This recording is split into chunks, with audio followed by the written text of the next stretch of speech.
Hello and welcome to my YouTube channel my classroom. आज हम class 7 के social and political life का chapter 9 बाज़ार में एक कमीज़ करेंगे। इस चैप्टर में हम देखेंगे कि कैसे जब कपास के पौधे होते हैं तो वो पककर जब फूट जाते हैं तो किसानों द्वारा उसे इकट्ठा कर लिया जाता है, और जब कपास से रुई बन जाती है फिर रुई को चरखे में डाल दिया जाता है। चरखे में उसे काट लिया जाता है जिससे कि धागे तैयार हो जाते हैं। फिर उन धागों से अलग अलग तरह के कपड़े बना लिए जाते हैं। वो किसी भी प्रकार का कपड़ा हो सकता है, जैसे कि शर्ट बना ली जाती है, चादरें बना ली जाती है, या कोई भी चीज़ बना ली जाती है। उसके बाद उसे मार्केट में बेचा जाता है। इस पूरी प्रक्रिया को हम इस चैप्टर में अलग अलग एग्जाम्पल से पढ़ेंगे। तो वीडियो को लास्ट तक ज़रूर देखना ताकि आपको पूरा चैप्टर अच्छे से समझ में आए। और वीडियो अच्छा लगे तो चैनल को सब्सक्राइब करना, वीडियो को लाइक और शेयर करना मत भूलना। सबसे पहले हम खेती को देखेंगे कि कपास की खेती किस तरह से होती है। तो इसे हम कुरनूल में कपास उगाने वाली एक किसान के माध्यम से समझेंगे। कुरनूल में कपास उगाने वाली एक किसान है जिसका नाम है स्वप्ना, ठीक है, जो कि कुरनूल, जो कि आंध्र प्रदेश में है, वहाँ की एक छोटी किसान है। अपने छोटे से खेत में कपास उगाती है। कपास के पौधे पर आए डोडे जब पक जाते हैं और चटक जाते हैं तब वह रुई चुनती है। तो जब कपास का जो पौधा होता है वो बिल्कुल पक के तैयार हो जाता है तो उसके ऊपर से उस डोडे को चुनती है और वो रुई तैयार कर लेती है। डोडे जिनमें रुई भरी है एक साथ चटक कर नहीं खुलते हैं, इसीलिए रुई की फसल इकट्ठा करने के लिए कई दिन का समय लग जाता है। क्योंकि जो डोडे होते हैं, ये रुई जो होती है ये एक साथ नहीं पक के तैयार होती है, अलग अलग टाइम पे ये पकती रहती है। तो इसमें काफ़ी लंबा, क्योंकि उसको चुनना है तो इसमें एक लंबा प्रोसेस का टाइम, काफ़ी लंबा टाइम लग जाता है, ठीक है। उसके बाद वो रुई को एकत्र हो जाने के बाद स्वप्ना उसे अपने पति के साथ कुरनूल के कपास बाजार में ना ले जाकर एक स्थानीय व्यापारी के पास ले जाती है।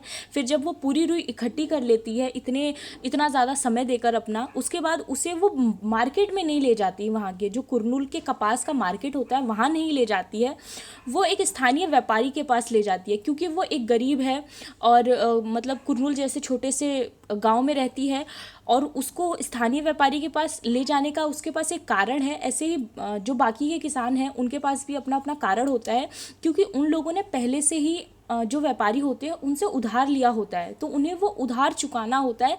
इस वजह से उन्हें वहाँ के स्थानीय व्यापारियों के पास जाकर अपनी चीज़ें बेचनी पड़ती है। तो उसी तरह जो स्वप्ना है उसे भी स्थानीय व्यापारी के पास जाकर अपनी रुई बेचनी होती है।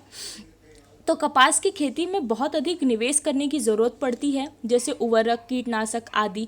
इन पर किसानों को काफ़ी व्यय करना पड़ता है। प्रायः छोटे किसानों को इन खर्चे की पूर्ति करने के लिए पैसा उधार लेना पड़ता है। तो जो कपास की खेती होती है उसमें उर्वरक, कीटनाशक, ऐसी कई सारी चीज़ें लगती हैं जिसमें बहुत ज़्यादा खर्चा हो जाता है। और इन खर्चों की पूर्ति, क्योंकि किसान है, छोटे किसान हैं, उनके पास इतना पैसा नहीं होता, तो उन्हें उधार लेना पड़ता है। तो क्या होता है कि उसी प्रकार खेती करने के लिए जो सपना है उसने भी खाद, कीटनाशक आदि खरीदने के लिए बहुत ऊंची ब्याज दर पर कर्ज लिया था। उस समय स्थानीय व्यापारी ने सपना को एक शर्त मानने के लिए सहमत कर लिया था। उसने सपना से वादा करवा लिया था कि वह अपनी सारी रुई उसे ही बेचेगी।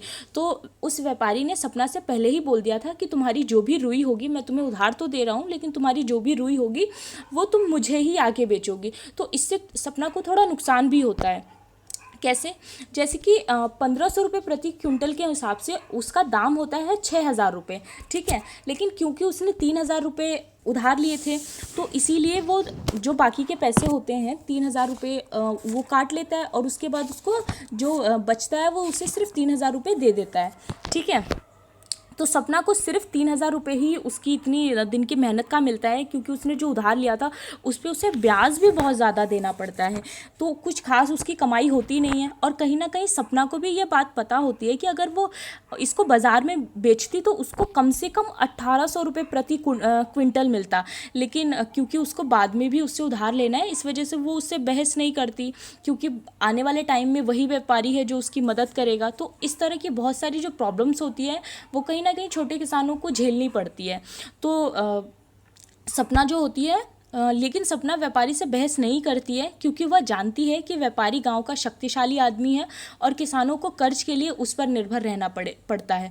तो सपना उससे कोई बहस नहीं करती, क्योंकि उसको पता है वो एक शक्तिशाली आदमी है और आने वाले समय में भी वही मदद करेगा उसकी।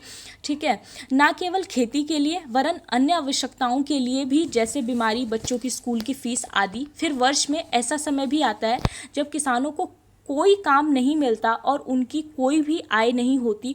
उस समय केवल ऋण लेकर ही जीवित रहा जा सकता है। तो गांव में किसानों के सामने ना ऐसी भी काफ़ी बार प्रॉब्लम आती है कि जब उनके पास कोई काम नहीं होता, खेती होती है तो वो पूरे साल तो नहीं चल पाती, तो उस टाइम पे उन्हें कर्ज लेना पड़ता है। ठीक है, कपास की पैदावार करके भी सपना की आय उससे बस थोड़ी ही ज़्यादा है जो वो मजदूरी करके कमा लेती। तो सपना ने इतना टाइम लगाया, क्योंकि कपास की खेती में टाइम भी बहुत ज़्यादा लग जाता है, मेहनत भी बहुत लग जाती है, खर्चा भी बहुत लग जाता है। उसके बाद भी उसको इतना इनकम नहीं हुआ जितना मतलब उसने सोचा था। तो अगर वो मजदूरी करती, कोई दूसरा काम करती, तो उससे इस मतलब थोड़ा कमी उससे मिलता, लेकिन उसका गुजारा चल जाता। तो इतनी मेहनत करने के बाद भी जितना उसे मिलना चाहिए था उतना उसे नहीं मिला। उसके बाद हमारा एक इरोड़ का कपड़ा बाज़ार आता है। तमिलनाडु में सप्ताह में 2 बार लगने वाला इरोड़ का कपड़ा बाज़ार संसार के विशाल बाज़ारों में से एक है। तो इरोड़ जो कि तमिलनाडु में है, और वहाँ का जो कपड़ा बाज़ार है वो बहुत फेमस है। इस बाज़ार में कई प्रकार के कपड़ा बेचा जाता है। तो यहाँ पर कई तरह के कपड़े बेचे जाते हैं। बाज़ार के पास कपड़ा व्यापारियों के कार्यालय हैं जो इस कपड़े को खरीदते हैं। दक्षिणी भारत के शहरों के अन्य व्यापारी भी इस बाज़ार में कपड़ा खरीदने आते हैं।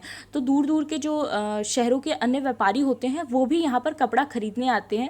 इसके अलावा यहाँ पर बुनकर भी मिलते हैं, तो जो व्यापारियों के ऑर्डर के अनुसार कपड़ा बनाकर यहाँ लाते हैं।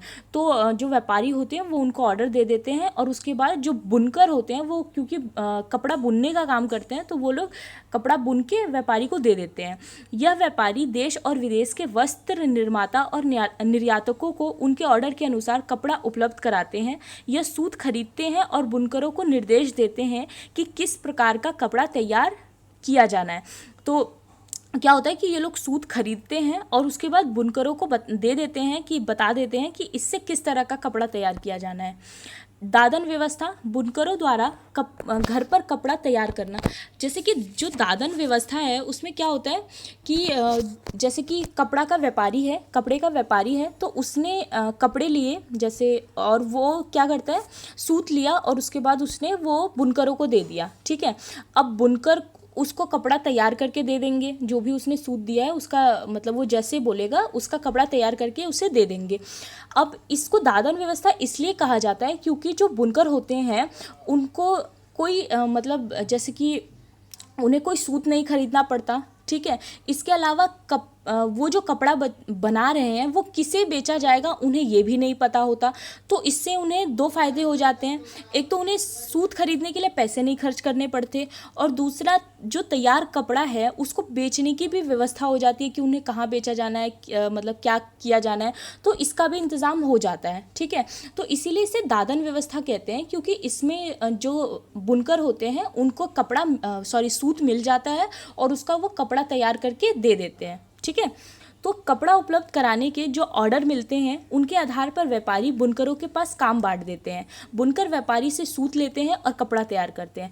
तो जो बुनकर होते हैं वो व्यापारियों से सूत ले लेते हैं, ठीक है, और उसके बाद उसका कपड़ा तैयार कर देते हैं। और इस व्यवस्था से बुनकरों को जो लाभ होता है वो ये होता है, एक तो उनको सूत खरीदने के लिए पैसा नहीं लगाना पड़ता, और दूसरा तैयार कपड़े को बेचने की व्यवस्था भी हो जाती है।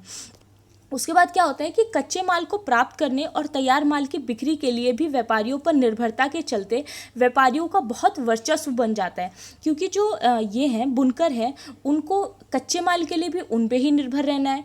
उसके बाद जो उन्होंने अपना सामान बना के तैयार किया है, जो कपड़ा बना के तैयार किया है, उसको क्योंकि बेचना है तो उसके लिए भी उन्हें व्यापारियों पर ही निर्भर रहना पड़ता है। तो इस वजह से व्यापारियों का बहुत ज़्यादा वर्चस्व बन जाता है बुनकरों के ऊपर। वो ऑर्डर देते हैं कि क्या कपड़ा बनाया जाना है और इसके लिए बहुत कम मूल्य देते हैं, और जो बुनकर होते हैं वो कपड़ा बना के जब दे देते हैं तो उनको उनकी जो मेहनत का पैसा मिलता है वो बहुत कम मिलता है, जितना उनको एटलीस्ट मिलना चाहिए उतना नहीं मिलता है। बुनकरों के पास यह जानने का कोई साधन नहीं कि वह किसके लिए कपड़ा बना रहा है और किस कीमत पर बेचा जाएगा। कपड़ा बाजार में व्यापारी यह कपड़ा पहनने के वस्त्र बनाने के कारखाने को भेजता है। तो बुनकरों के पास ऐसा कोई साधन नहीं होता कि वो ये जान सके कि आखिर ये कपड़ा किस तक पहुंचेगा और मतलब इसको किस दाम पे बेचा जाएगा।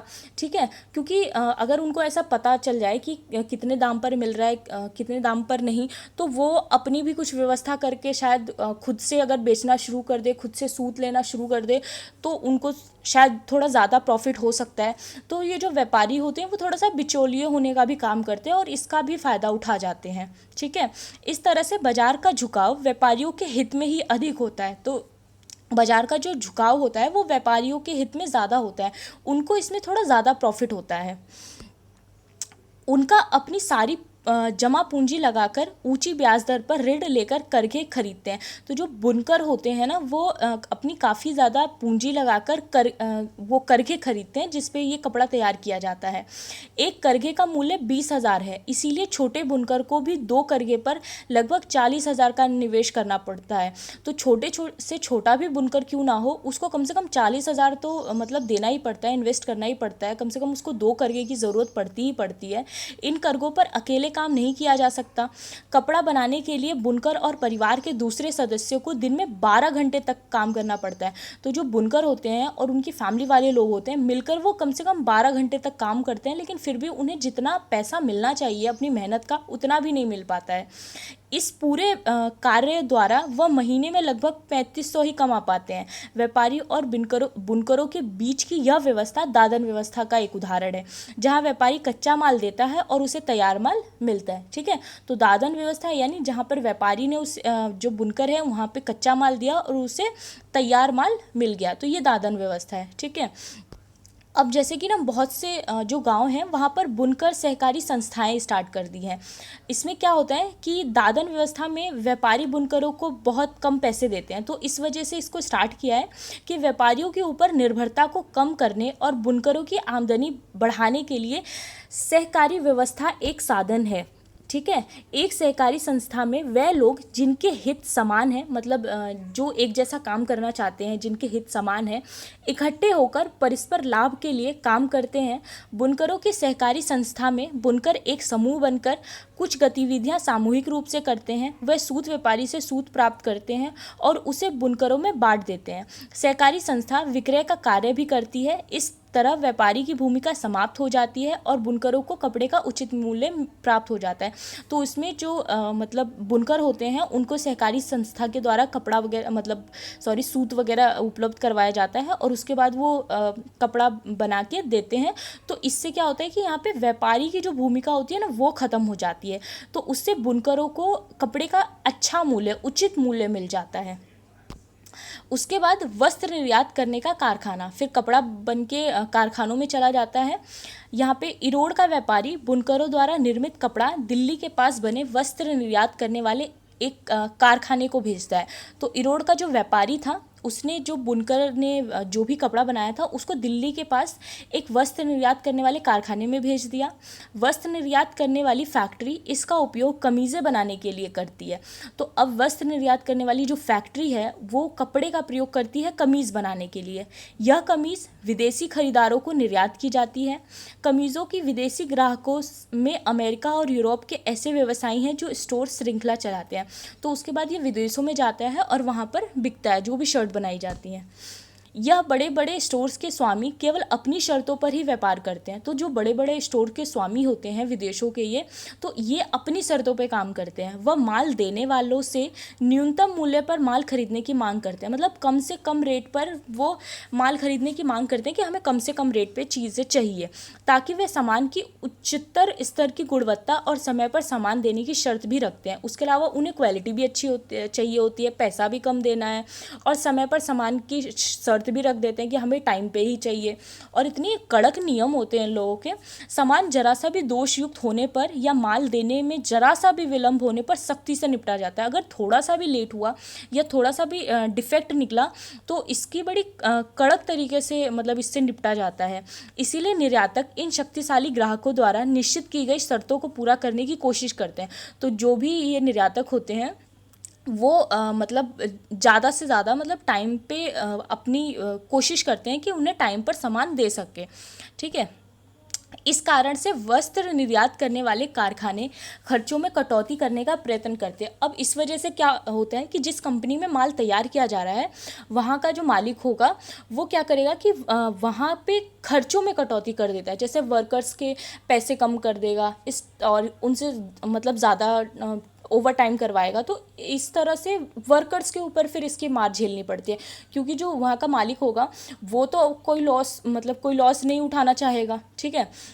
तो ये कहीं ना कहीं जो गरीब लोग होते हैं उनके ऊपर जाके पड़ जाता है। वह काम करने वालों को जहाँ तक संभव हो सके न्यूनतम मजदूरी देकर अधिकतम काम लेगा। जितना उससे कोशिश होगा वो कम से कम पैसे देगा और ज़्यादा से ज़्यादा काम लेने की कोशिश करेगा। इस तरह से वह अपना लाभ तो बढ़ाते ही हैं और विदेशी ग्राहकों को भी सस्ते दाम पर वस्त्र देते हैं। तो उन्होंने अपना लाभ बढ़ा लिया और जो विदेशी ग्राहक थे उनको भी सस्ते दाम पर दे दिया। इम्पैक्ट्स गारमेंट फैक्ट्री में 70 कामगार हैं, उनमें से अधिकांश महिलाएं हैं। इनमें से अधिकतर कामगारों को अस्थायी रूप से काम पर लगाया जाता है। तो उसी तरह ये जो इम्पैक्ट्स गारमेंट है दिल्ली की, तो वहाँ पे 70 लोग हैं काम करने वाले, उनमें से ज़्यादातर जो है वो महिलाएं हैं। इनमें से अधिकतर कामगारों को अस्थायी रूप से रखा जाता है, यानी परमानेंट नहीं रखा जाता है। जब काम है तब बुलाया, नहीं काम है तो भेज दिया, ऐसा कुछ रहता है। तो इसका आशय ये हुआ, इसका मतलब ये हुआ कि जब भी फैक्ट्री मालिक को लगे कि कामगार की आवश्यकता है, वह उसे जाने को क्या कह सकता है। मतलब जब बोले कि अब काम की ज़रूरत नहीं है तो वो उसको जाने के लिए कह सकता है। कामगारों की मजदूरी उनके कौशल के अनुसार की जाती है कि मतलब जिसका जैसा काम है उसको उस हिसाब से पैसे दिए जाते हैं। जैसे कि अगर कंपनी का दर्जी है तो उससे 3,000 रुपये महीने का मिलेगा। ठीक है। अगर इस्त्री करने वाला है यानी कपड़े के ऊपर प्रेस करने वाला है तो उसको प्रेस करने के एक कपड़े को प्रेस करने का 1.5 रुपया मिलता है। और जांच करने का यानी कटिंग फटिंग तो नहीं है और माल सही है या नहीं है, उसको 2,000 रुपये महीना मिलेगा। उसके बाद जो धागा काटने वाला होता है और जो बटन काटने वाले लोग होते हैं उन्हें 1,500 रुपये प्रति महीना मिलता है। ठीक है। तो इस तरह से मज़दूरों का भुगतान किया जाता है, इस तरह से उन्हें पैसे दिए जाते हैं, कम से कम पैसे दिए जाने की कोशिश की जाती है। उसके बाद संयुक्त राज्य अमेरिका में वह कमी, जब वो संयुक्त राज्य अमेरिका में पहुंचती है तो संयुक्त राज्य अमेरिका के कपड़ों की एक बड़ी दुकान पर बहुत ही कमीज़ें प्रदर्शित की गई। बहुत सी जो कमीज़ें होती हैं वो प्रदर्शित की गई। इनकी कीमत $26 रखी गई और $26 का मतलब 1,800 रुपये। तो क्या हुआ कि जो उसका क्रय मूल्य था यानी जो खरीदी गई थी कमीज़ वो 300 रुपये में खरीदी टोटल, मतलब बुनकर वगैरह का खर्चा लगा के। उसके बाद जो कंपनी वाला था उसने उसको मतलब स्टोरेज वगैरह किया तो 200 रुपये लगे। उसके बाद उसने एडवर्टीज़मेंट की होगी तो 400 रुपये लगे। टोटल उसका जो खर्चा आया वो 900 रुपये का आया। एक कमीज का टोटल खर्चा आया वो 900 रुपये का आया। 300 रुपये उसे मतलब लेने के लगे, खरीदने के, 200 रुपये उसे भंडारण करने के लगे। फिर उसके बाद 400 रुपये उसने विज्ञापन पे खर्च किए कंपनी वाले ने। फिर 900 रुपये का उसको लाभ कैसे होता है, तो 1,800 रुपये में कमीज़ बिक रही है अमेरिका में $26 की, और 900 रुपये टोटल उसके लगे हैं। ठीक है। 400, 200, 600, 300, 900, तो उसके 900 रुपये लगे और 900 का उसको फ़ायदा हो गया। तो इसमें कितना ज़्यादा फ़ायदा स्टोर्स वालों को हुआ। और वहाँ तक पहुँचने वाले जो लोग थे जिन्होंने धागा बनाया, रुई ली, धागा बनाया, उसके बाद उसका कपड़ा बनाया, उन लोगों को कितना कम रेट मिला। जितनी मतलब उन्होंने मेहनत की उतना तो मतलब बिल्कुल ही नहीं मिला। और जिन लोगों की बहुत कम मेहनत रही, सिर्फ बेचने की मेहनत रही, उनको 900 तक का पर पीस, उनको 900 तक का फ़ायदा हुआ।